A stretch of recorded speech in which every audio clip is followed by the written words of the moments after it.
Bienvenidos a este capítulo de solución de conflictos en el área familiar. Hoy nos encontramos con Juan Martín. Hola Dani, ¿cómo estás? Bien, ¿y tú cómo estás? Muy bien, gracias. Él nos va a hablar sobre la mediación de solución de conflictos en el entorno familiar. En este MinSet hablaremos sobre 3 preguntas fundamentales para la solución de conflictos. Nuestra primera pregunta y la más importante es: ¿cuáles son las causas que generan el conflicto familiar? Bueno Dani, yo creo que en el día a día nuestra convivencia en el entorno familiar se ve afectada por varias situaciones, ¿sí? A veces son muy mínimas, pero para mí lo más importante es cómo reaccionas a ellas y cómo lo comunicas. Hay situaciones tan simples de pronto como un lavado de loza, ¿sí? Que se puede generar un conflicto tan grande que genera una discusión y es un problema mucho mayor. Entonces, situaciones hay muchas, ¿sí? En el día a día y más en un entorno familiar grande, ¿no?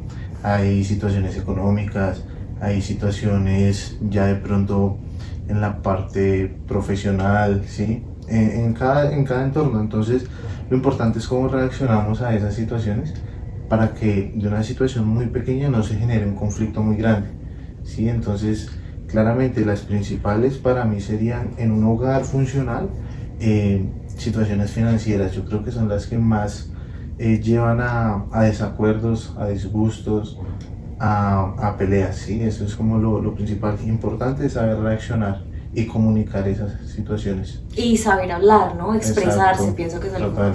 importante también para ese tema de los conflictos familiares. Bueno, vamos con la segunda pregunta súper importante, y es: ¿cuáles son las estrategias que se deben usar para la solución de conflictos en el área familiar? Bueno, yo creería que hay un paso a paso y lo primero es reconocer el conflicto, ¿sí? Poder saber a qué nos enfrentamos. De esta manera se van a ir desempeñando unos roles a nivel familiar. Está la persona que es más mediadora, ¿sí? Que sabe de pronto hacer una intervención y cómo llevar el control de esa conversación para que no se salga un poco de tono. Que coopera. Que coopera, exactamente. Está la persona que sabe escuchar, ¿sí? Que para mí eso es otra estrategia muy importante para poder resolver el conflicto. Tú entender la otra persona cómo se está sintiendo, qué es lo que quiere, y pues sacar el mayor provecho de ese conflicto para que no vuelva a suceder, ¿sí? Puede también estar la persona que es un poco más altiva, que no se deja llevar, que no deja conversar, y precisamente para eso está el mediador, ¿sí? De pronto como para nivelar un poco esa conversación y que no se desvíe del tema. Entonces para mí lo primero sería la escucha, ¿sí?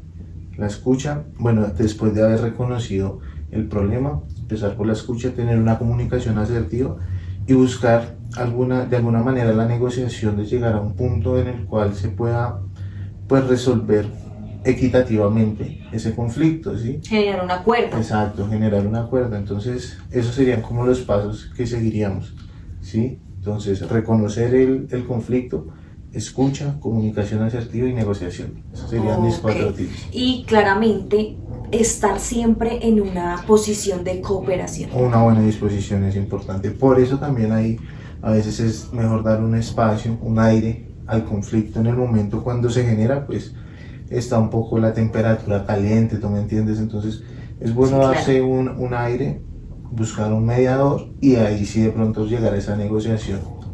No, perfecto. ¿Estos son los 5 pasos? Sí, 4, bueno. Bueno, 4 pasos, 5 cooperar, que es muy importante, sí.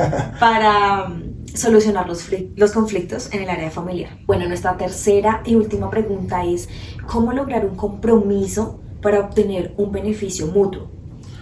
Bueno, de igual manera, antes de establecer el compromiso, creo que hay que establecer unos límites, ¿sí? No todo es negociable tampoco. Okay. Hay cosas en las que tú puedes ceder un poco y en otras que tienes que también poner un límite.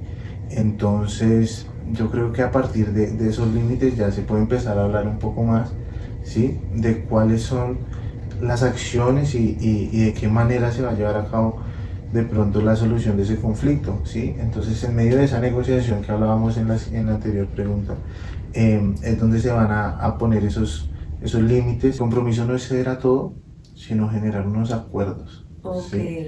En donde súper importante. sí, claro, en donde se respeten los límites. Y yo creo que en ese compromiso tenemos derecho todos a hablar y con la tranquilidad de expresar lo que sentimos sin ser juzgados, ¿sí? Yo creo que esa es la base para uno poder crear ese compromiso, poder tú expresar lo que sientes, que la otra persona te escuche y tú no sentirte juzgado, ¿sí? Porque muchas veces de pronto en el entorno familiar vemos eso, ¿sí? Vemos mucho señalamiento, vemos un poco de Sí. lo que es, pues de pronto humillaciones y es desde una intención de pronto buena, ¿sí? ¿Por qué? Porque es que todos tenemos un objetivo común y yo creo que a raíz de eso se va a hacer el compromiso, ¿sí? En una familia todos queremos tranquilidad, queremos tener un buen ambiente pues en la convivencia, ¿verdad? Sí. Entonces en base a eso es que debemos trabajar y de pronto tener ya una parte de autocontrol, que eso ya viene siendo el compromiso personal que cada quien debe tener para pues lograr tener una mejor convivencia. Juan Martín, muchísimas gracias por haber participado en este mini podcast sobre el conflicto familiar, por darnos tu punto de vista sobre este tema que es tan importante que se vive al día a día. Claro que sí, así es, Dani. Bueno, no, pues nada, agradecerte por la invitación y estamos pendientes para la siguiente. Claro que sí, por acá siempre bienvenida. Muchísimas gracias.